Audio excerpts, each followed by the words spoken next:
आगे बढ़ते हैं। कोरोना के चलते बिजली उपभोक्ताओं को बिना लेट सरचार्ज के बिल जमा कराने के लिए दी गई छूट में अब 10 दिन बाकी है। दरअसल सरकार ने उपभोक्ताओं को 31 मई तक बिल जमा करवाने का समय दे रखा है। साथ ही इस दरमियान बिल जमा कराने पर 5% छूट की स्कीम भी लागू है। लेकिन इस स्कीम का फायदा नहीं उठाने वालों को जून में बिजली बिल बड़ा झटका देगा। एक तरफ 3 महीने के उपभोग का एक साथ बिल आएगा, वहीं दूसरी ओर लेट सरचार्ज का करंट भी बिल में दौड़ेगा। ऐसे में Jaipur discom MD A K. Gupta ने सभी फील्ड अभियंताओं को निर्देश दिए हैं कि वो जनता को बिजली का बिल जमा करवाने के प्रति जागरूक करें। साथ ही डिस्कॉम प्रशासन ने कोरोना काल से निपटने के लिए ऑनलाइन पेमेंट सिस्टम को भी मजबूत करना शुरू कर दिया है। आखिर डिस्कॉम का कैसा रहा कोरोना काल और आगे वित्तीय संकट को खत्म करने के लिए क्या है एक्शन प्लान, इन सभी मुद्दों पर Jaipur discom MD A K. Gupta से खास बातचीत की सहयोगी विकास शर्मा ने।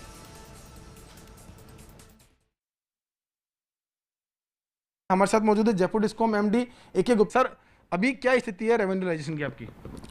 रेवेन्यू रिलाइजेशन अभी अप्रैल का तो महीना पूरा हो चुका, इसलिए अप्रैल की फिगर तो दे सकता हूँ।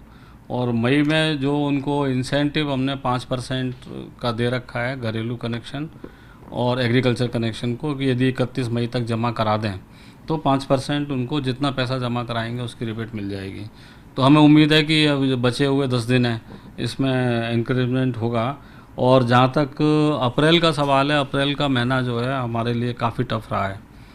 एक तो बिल करने में दिक्कत आई, कई जगह ज़्यादातर जगह पे हमारे एवरेज से बिल हमको करने पड़े।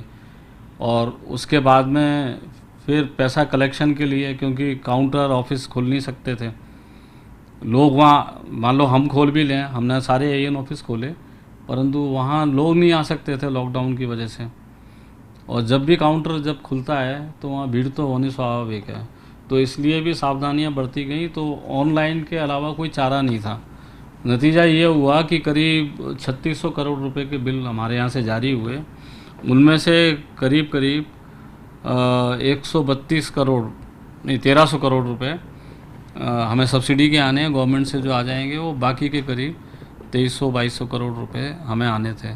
उनमें से कुल मिलाकर के पैसे आए हैं हमारे पास में 1200-1300 करोड़ रुपए। कॉम जो है ऐसी परिस्थिति के अंदर आईटी नवाचार पे भी फोकस कर रहा है और किस तरह से जो कंज्यूमर है उनको ज़्यादा से ज़्यादा ऑनलाइन पेमेंट के लिए प्रोत्साहित कर रहा है। तो क्या और कोई व्यवस्था, क्योंकि भविष्य में लंबे समय तक ऐसी स्थिति बन सकती है, तो क्या करना पड़ेगा? बिल्कुल ठीक है। और ये ब्लेसिंग इन डिस्गाइज एक शब्द है, एक मुहावरा है। तो उसमें हमने वही कोशिश की है कि इस लॉकडाउन पीरियड में कैसे हम उपभोक्ता के पास पहुंच सकें इलेक्ट्रॉनिकली। तो उसमें हमने कई सारे तो ऐप डेवलप किए हैं, कई फ़ोन नंबर दिए हैं और वेब लिंक दिए हैं हमने। उस पर उपभोक्ता को, जैसे पहले आप सुनते होंगे कि मेरा रीडिंग तो ली नहीं और उसने बिल कर दिया और मेरे पास बिल आ गया, ज़्यादा का आ गया, गलत आ गया। तो वो सिर्फ़ एक नंबर है हमारा, उस नंबर पे वो फ़ोन करें या मैसेज करें। तो वो मैसेज के आने के बाद ही यदि आप उसमें नीचे अपनी रीडिंग भी लिख देते हैं तो आपका बिल ठीक होकर के मिल जाएगा। खुद ही करना चाहते हैं तो लिंक है, उस लिंक पे चले जाएं, फ़ोटो खींच करके मीटर की रीडिंग साइट डाल दें, आपका बिल ठीक होकर के मिल जाएगा। बिल ठीक होने के बाद में 7 दिन और देंगे।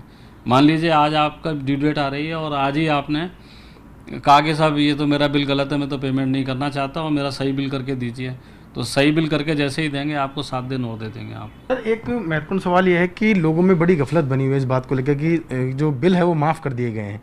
क्या उसको क्लैरिफिकेशन करेंगे? लोग काफ़ी कन्फ्यूज है इसको लेकर के।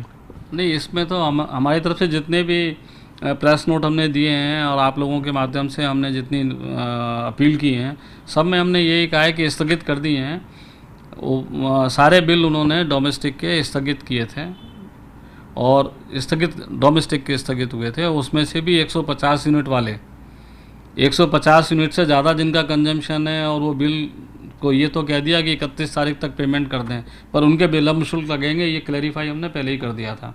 तो इसमें माफ़ करने की तो कोई बात ही नहीं थी। कहीं से मैंने भी एक वो देखा है जिसमें एक क्लिपिंग है कि बिल माफ़ कर दिए गए हैं, तो उसको हमने रेफ्यूट भी किया है। सवाल आपका ये भी है कि जो लोग हैं जिनको गफलत हुई है उनको क्या अपील करना चाहेंगे लोगों से बिजली के बिल को लेकर के, क्योंकि बहुत बड़ी जिम्मेदारी है बिजली का बिल जमा कराना भी। वो ये इसमें यह है कि जो लोगों ने गफलत की वजह से या किसी और कारणों से बिल जमा नहीं करा पाए हैं या नहीं किए हैं, उनसे मेरा निवेदन यही है कि बिल आपको जमा कराने हैं। वरना ये बिल मई के महीना गुजरते के बाद 31 मई गुजरने के बाद में 3 महीने के बिल एक साथ आएंगे, उसका पेमेंट करना पड़ेगा आपको, और उसका पेमेंट नहीं कर पाएंगे, जून के बिल का पेमेंट नहीं कर पाएंगे तो फिर आपकी शास्ति लगेगी। तो ये थे हमारे साथ Jaipur discom MD A K. Gupta, जिन्होंने बताया कि किस तरह से पूरी लॉकडाउन की जो प्रक्रिया थी उसके अंदर डिस्कॉम्स ने कैसे काम किया। साथ ही लोगों से अपील भी किया है कि वो अपनी जिम्मेदारी निभाएं और जिस तरह से बिजली का उपभोग कर रहे हैं उसी हिसाब से अपना बिजली का बिल भी जमा कराएं, ताकि आगे भविष्य में जो व्यवस्था है बिजली आपूर्ति की वो सुचारू बनी रहे। कैमरा पर्सन रामनिवास के साथ विकास शर्मा, फर्स्ट न्यूज़ जयपुर।